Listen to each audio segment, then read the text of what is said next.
Hello children, how are you all? So today we are going to have long division method. Okay, so we have already done it in the Zoom class, but today let's clear it one more time. So today we have a topic, division and long term division. Let's understand what is long division method and why we do it, right? So long division method is a way to solve division problems with large numbers. Okay, those numbers which we can't divide in our head, which we cannot divide, which we cannot calculate in our head.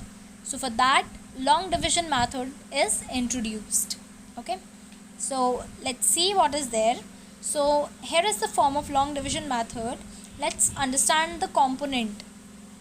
First one is the divisor. Divisor is a thing with which, divisor is a number with which we divide. Okay, with which we divide.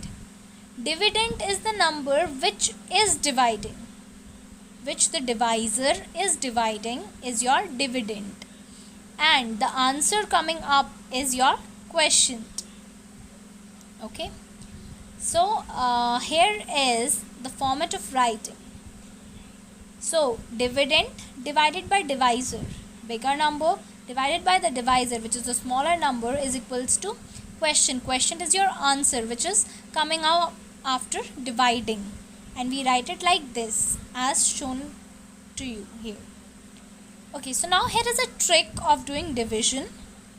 Okay, so let's understand what's the trick. So the trick name is DMSB. DMSB. It's a process. It's not a trick actually, it's a process. Okay, so D means divide, M means multiply, and after multiplying you have to write the number as well.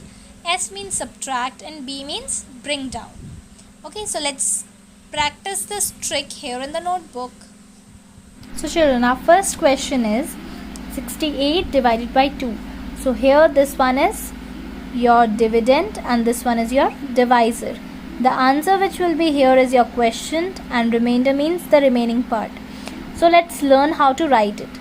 So the divisor will be here, dividend will be here. Now let's start doing. Now let's start solving.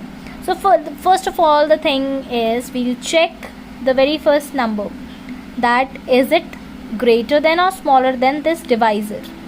So 6 we know is greater than. Okay, so we'll write 6 as it is, but we'll take 6 as it is. But if the very first number will be smaller than 2, suppose 1 will be here, 1 would be here, then we'll take two numbers together. Okay, so 3. Now let's understand. Now let's revise the table in your mind. That 6, do 6 occur in the table of 2? Now 2 1s are 2, 2 2s are 4, 2 3s are 6. Yes, we know that 2 3s are 6. Multiply 3 and 2 and write it here just below 6. 3 2s are 6 and subtract them. So our first one was D, then after that D, M, S and B. Divide, multiply, subtract and bring down. Okay, so divide, now we multiplied and we wrote it here. So 6 minus 6 is 0. In place of 0 you can write X also. Now subtract we did the subtraction, and now I brought 6 down. B means bring down. Now we'll see again that do 8 occurs in the table of 2? Yes, 2 4s are 8. 2 4s are 8. Again we'll subtract and again we'll find 0. So now after this no number is left. Otherwise, if any number would be here, then again I would have bring that number down, and I have done the same procedure with the same number, right? But right now no number is here, so our remainder means the leftover part is 0. Therefore the remainder will be 0. Quotient will be 34. Children, it's very easy. For this you just have to revise the tables. Second question is 2.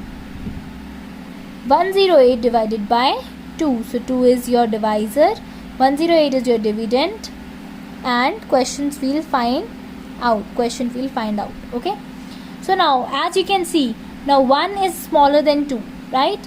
So now we'll take 1 and 0, means 10. 10 as a number. Now we'll check that do 10 occurs in the table of 2?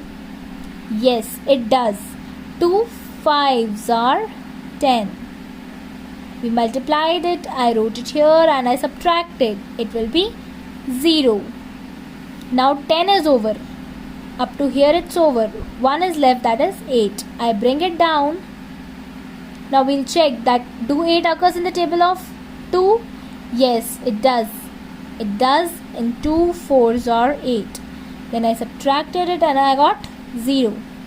So the quotient found is 54 and the remainder is 0.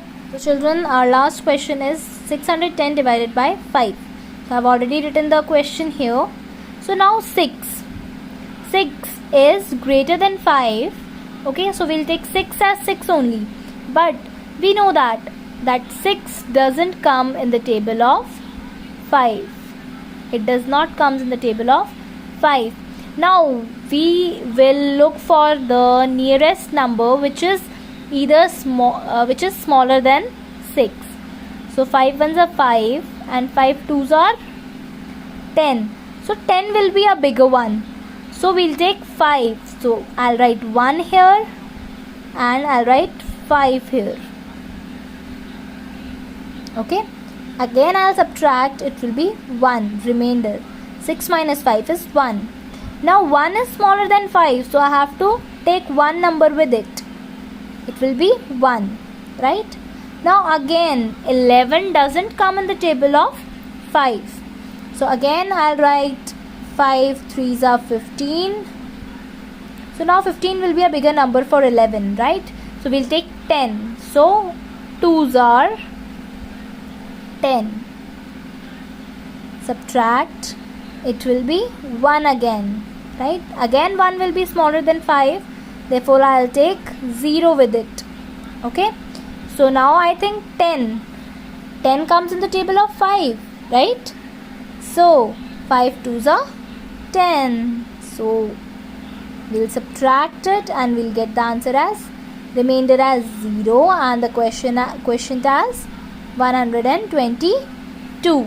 So children, it's very easy. You just have to remember that which number you have to subtract, with which number you have to multiply, which number you are bringing down. So all these things are taken to be care of. Okay, otherwise it's a very simple concept. And yes, if you want to check your answer, for checking of answer, we have a trick. How we do the checking work? This means quotient multiply by divisor is equal to dividend. Okay, what does that means? If we multiply the quotient and the divisor, our answer should be this dividend. Okay, so let's check it once. So our quotient is 122. Divisor is 5. We have to multiply both of them. So 5 2s are 10. 1 carry. 5 2s are 10. 1 11. 1 carry. 5 1s are 5 plus 1 6. So 610 and 610. Therefore our answer 122 is correct. Okay, so children, that was all for today's class. I hope you all got the concept of long division method. So we'll see you in the next class soon. Till then, bye bye.